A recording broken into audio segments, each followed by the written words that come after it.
Садыр Жапаров Куралдуу күчтөрдү бекемдөөнүн эки багытын атады. Кыргызстан аскер күчтөрүн тоо шарттарында кызмат өтөй ала турган атайын бөлүктөрдү жана чек арада элдик кошуундарды түзүү аркылуу бекемдейт деп президент Садыр Жапаров билдирди. BBC радиосунун алып баруучусу Лиза Шоу коронавируска каршы AstraZeneca вакцинасы менен эмдөөдөн кийин тромбоздон көз жумду. Бул тууралуу The Independent билдирди. Алымкадыр Бейшеналиевдин психикасынан күмөн санашууда. Жогорку кеңештин депутаты Рыскелди Момбеков саламаттыкты сактоо министри Алымкадыр Бейшеналиевдин психикалык саламаттыгын текшерүү керектигин айтты.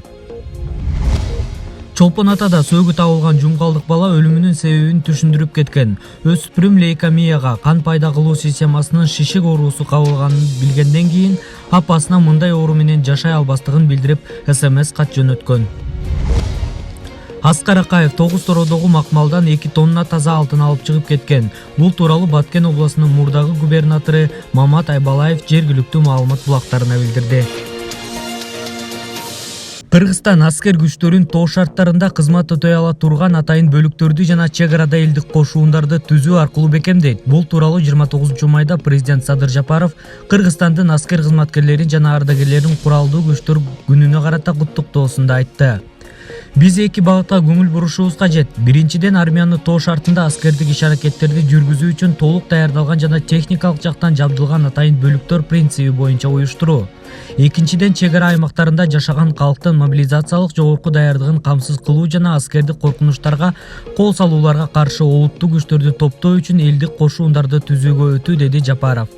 Өз кайрылуусунда мамлекет башчысы Кыргызстандын аскер күчтөрү өлкөнүн аймактык бүтүндүгүнө каршы жасалган ар кандай аракеттерди толугу менен токтотууга даяр экенин белгилеп, жоокерлердин тайманбастыгы жана эр жүрөктүгү сырткы душмандын мизин кайтараарына бекем ишенерин айтты. BBC радиосунун алып баруучусу Лиза Шоу Британ Швед компаниясы AstraZeneca менен эмдөөдөн кийин тромбоздон көз жумду. Бул тууралуу The Independent билдирди. Радио алып баруучунун туугандарынын айтымында эмдөөдөн бир жумадан кийин ал катуу баш оору менен ооруй баштаган. Тергөө Шоунун өлүмүнө байланыштуу текшериле баштады. Апрель айында Европанын бир нече өлкөсү AstraZeneca вакцинациялаган.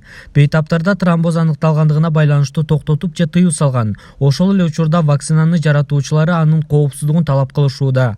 Компаниянын айтымында эмдөөдөн кийин 17 миллиондон ашуун адамдын ден соолугунун абалын деталдуу изилдөөдө же тромбоцитопия коркунучу жогорулагандыгы жөнүндө маалымат жок. Жогорку кеңештин депутаты Рыскелди Момбеков саламаттыкты сактоо министри Алымкадыр Бейшеналиевдин психикалык саламаттыгын текшерүү керектигин айтты. Ар кайсыны сүйлөп угоргошун менен дүйнөгө дүң болгон Бейшеналиевдин психикасын текшерүү сунушун коомчулук да колдоого алып жатышат. Бирок бул министр мырзаны президент Садыр Жапаров колдоого алып, учурда баарынан мыкты иштеп жаткан кадр катары белгилеген, дейт Назар Ньюс. Чолпон Атадагы пляжда жансыз денеси табылган өспүрүм ысык көлгө бир күн мурун келген. Окуя болгон жерге келген милиция кызматкерлери анын өздүгүн аныкташкан. 2005-жылы туулган Нурбек, аты өзгөртүлдү.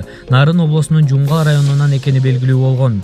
Сөөктүн жанынан ташка толгон рюкзак табылган. Мындан тышкары уюлдук телефон жана 1900 сом акча табылган. Кийинчерээк өспүрүм ата-энеси менен Бишкек шаарындагы жаңы конуштардын биринде турганы 9-класстын окуучусу болгону маалым болду.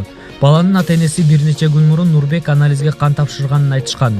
Өспүрүм лейкемияга, кан пайда кылуу системасынын шишик оорусу кабылганын билгенден кийин апасына мындай оору менен жашай албастыгын билдирип СМС кат жөнөткөн. 26-май күнү кечинде ал Бишкектеги үйүнөн белгисиз тарапка чыгып кеткен боюнча дайынсыз жоголгон.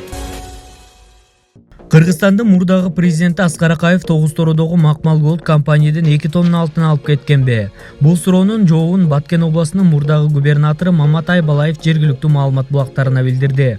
Анын айтымында Аскар Кыргызстандан чыгарып кеткен 2 тонна алтын макмалда өндүрүлгөн. Менин оюмча 2 тоннадан ашык болсо керек. 2,5 тоннадай болду го. Анткени макмалдагы алтын кымбат. Тазаланган эмес, 80%дан ашык алтын, калганы кошумчалар. Ошол учакка жүктөп, эч жерде каттоо калынбай, бажыдан текшерилбей Швейцарияга алып кеткен. Ал жакта Нанаевдин күйөө балдары жашап, байланышы бар болчу. Бул ишке катышкандар көп. Макмалдын ал кездеги директору азыр көз өтүп кетти. Башка дагы бир топтор бар, аттарын атабай турайын. Алар Акаевка жардам беришип, алтынды мүшөктөп ташыгандарды өздөрү айтып беришкен.